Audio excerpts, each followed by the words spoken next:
Cheryl Anian here again from Saladmaster in Perth. And today I want to show you how to make one-pan chicken fajitas.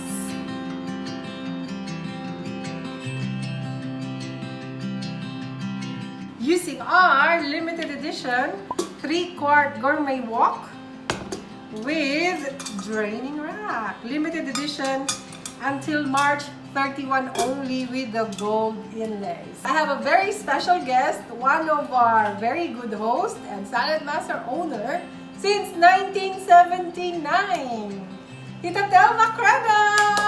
Yay! Hey, hello. How are you?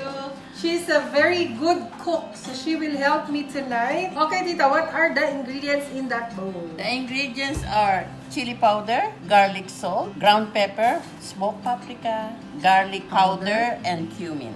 Yes. Sit. And then we have the chicken here. And all we need to do is to mix that bowl there. Let's put it in the chicken. So let's coat the chicken. At least you have to marinate it for 15 to 20 minutes. Yeah. And mix them well. So for this dish, we will not be using our draining rack, so we will remove it. So Tita, what do we need to do first? You have to heat your wok. Do the water test. And if the water is drilling, it means that it's already hot. Yes. Let me show you how to prepare the ingredients while we're heating up the wok. Let's use cone number 4 of our Saladmaster machine to cut some capsicum. Tita, have you been using your Saladmaster machine? Oh yeah, that's very important to me now. If you go to her Facebook account, she posts a lot of dishes. She's a very good cook. What age when you started cooking, Tita? I was 15. My father is Wow. a good. My your mother father. is a good cook. What particular dish you love? Sinigang. Most of the time. Filipino dish. And I think you lived in Hong Kong before. I lived in Hong Kong for 20 years. 20 years? Yeah. Wow. So you're very good in Chinese recipes. Yes, I have a lot of memories. And I learned how to make food without any meat.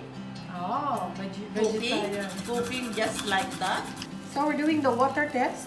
And it's drilling, so it means that the wok is already Ready. for cooking. Time to put the chicken, put them all together after marinating them. Chicken has oil, Natural. so natural oil, so we don't need to put any oil on it, but we have to cover this. Okay, now when you hear the clicking, Tita, what do we need to do? You have to open the... Yeah. And I just want you to look closer. Then we have to stir it for one time. Smells so nice. So we need the water to be A bit dry. together. That's the onion, capsicum, red and green. That's it. And then we need to cover it again. 10 minutes, medium click long. After 10 minutes, Tita, let's look at our dish. Ta-da! Wow! Look at the color. So after Very 10 nice. minutes, we have to stir so that it will be like mixing everything. Okay. Bon appetit! And how do you eat this, Tita?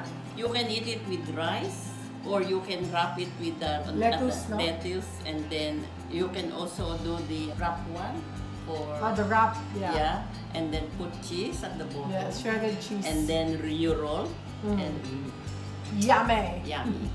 You first, Tita. And then I'll get one. Get a small piece. Yummy. Yummy, yummy, yummy. Love it.